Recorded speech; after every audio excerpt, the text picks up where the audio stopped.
¿Qué tal amigos? ¿Cómo están? Muy buenas tardes. Miren, López Obrador ha dicho algo muy importante el día de hoy. Es de veras muy importante. Las razones por las cuales enjuiciarían a los expresidentes desde Salinas de Gortari hasta Enrique Peña Nieto. En caso de que no se reunieran las firmas, él mandaría, o mejor dicho, ya es un hecho, ya mandó la petición al Senado de la República. Y, esa petición la leyó. Es muy importante, escúchenla por favor. En ejercicio de la facultad que me confiere la Ley Federal de Consulta Popular, en su capítulo segundo, artículo 12, fracción primera, presento formalmente a ustedes la siguiente petición de consulta popular para la jornada electoral que habrá de celebrarse el domingo 6 de junio de 2021 o en la fecha que establece el recién reformado artículo 35 de la Constitución, a fin de preguntar al pueblo de México sobre el asunto de trascendencia nacional que se describe y fundamenta en la siguiente exposición de motivos. Primero, entre el 1 de diciembre de 1988 y el 30 de noviembre de 2018, México vivió un periodo caracterizado por la concentración desmesurada de la riqueza, quebrantos monumentales al erario, privatización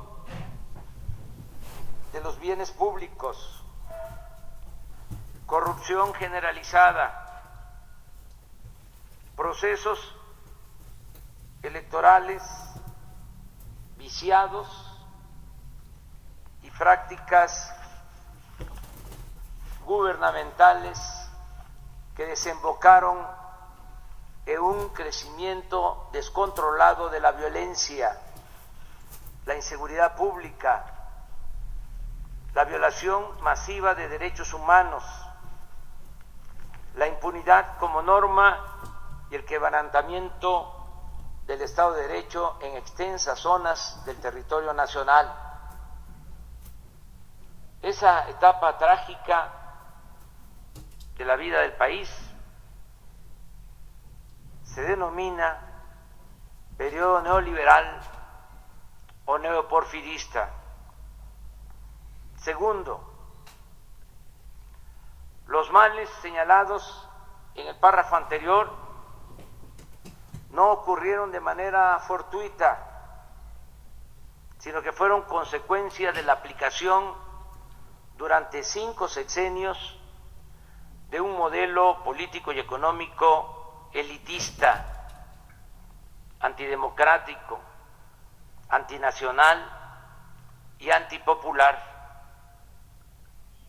Las más altas esferas del poder público, y específicamente quienes ejercieron la titularidad del Poder Ejecutivo, dieron fe en innumerables ocasiones, tanto de palabra como en los hechos, de su adhesión a las políticas privatizadoras,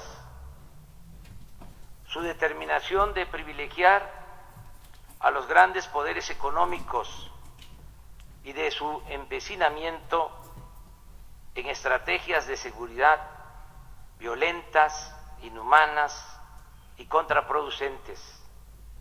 En suma, los desastres humanos, sociales y nacionales sufridos por el país durante esos 30 años fueron resultado de una suma de actos voluntarios y racionales por parte de quienes lo gobernaron en ese lapso. Tercero, El neoliberalismo gobernante se tradujo en la pérdida de centenares de miles de vidas, en decenas de miles de desapariciones, en la conculcación de derechos políticos y sociales, en el crecimiento de la pobreza, la desigualdad, la marginación, la informalidad y la descomposición social, en el deterioro sostenido de los sistemas públicos de salud y educación, en la desprotección de millones de jóvenes y adultos mayores, en el acoso depredador en contra de las comunidades indígenas, en un pronunciado deterioro de las instituciones, en la pérdida de soberanía y en la devastación de las industrias petrolera y eléctrica, entre otras consecuencias graves. Cuarto, la desigualdad en México se profundizó precisamente durante el periodo neoliberal o neoporfirista.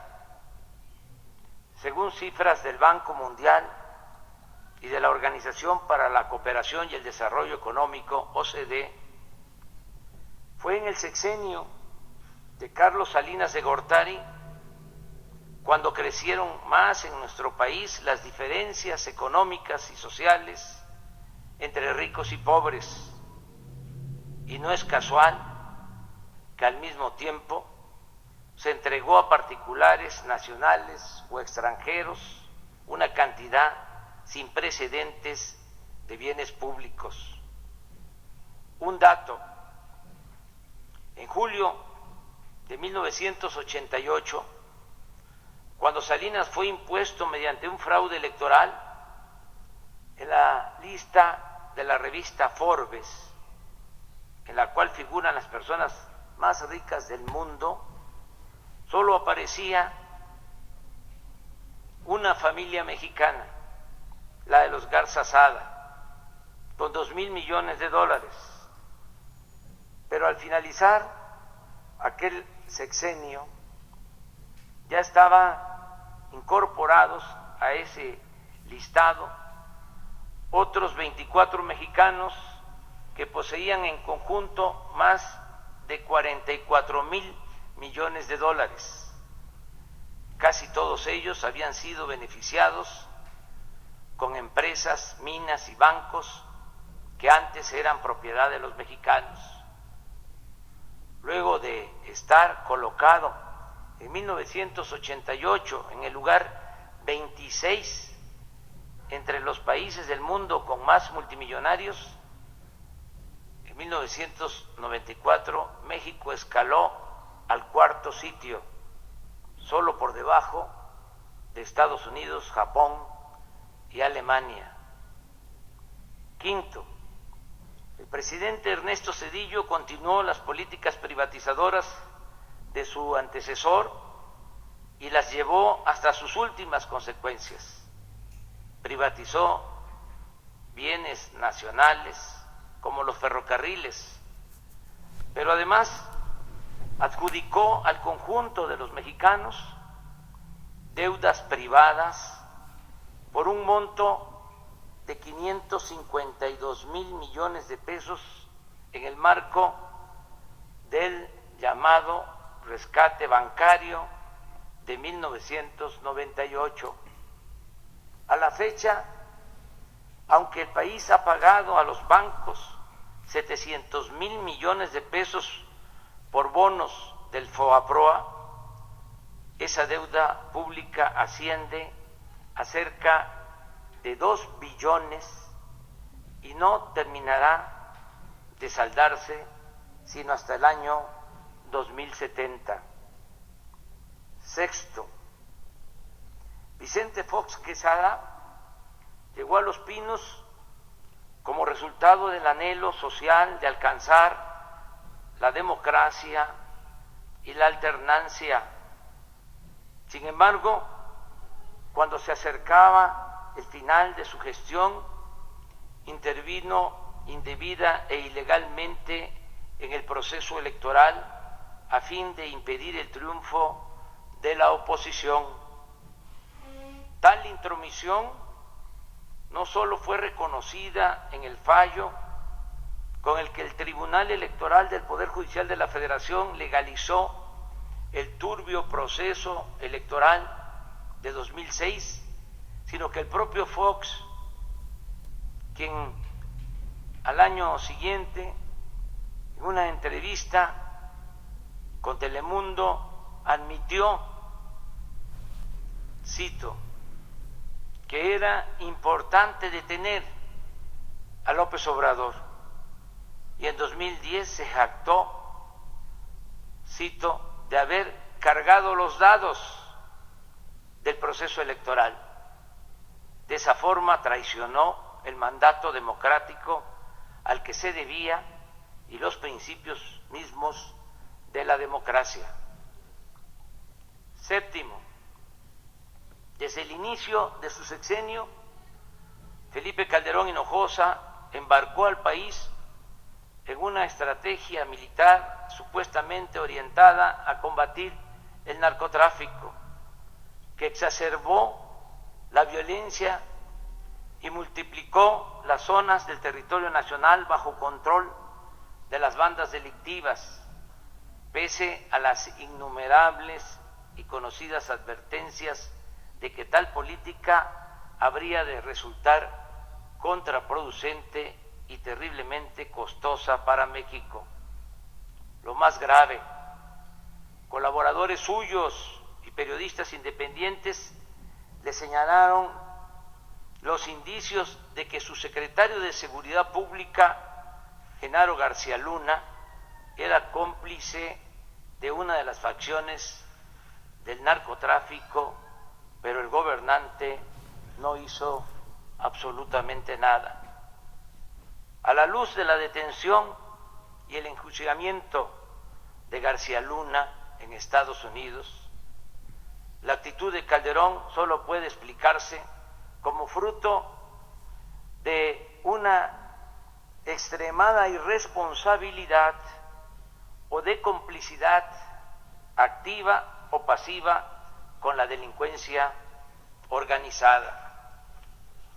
Octavo, la irrupción de grandes cantidades de dinero de procedencia desconocida en la campaña presidencial de Enrique Peña Nieto fue señalada desde 2012 sin que ello tuviera consecuencias legales o llevara al Tribunal Electoral a anular la elección, como en ese tiempo desde la oposición formalmente lo exigimos.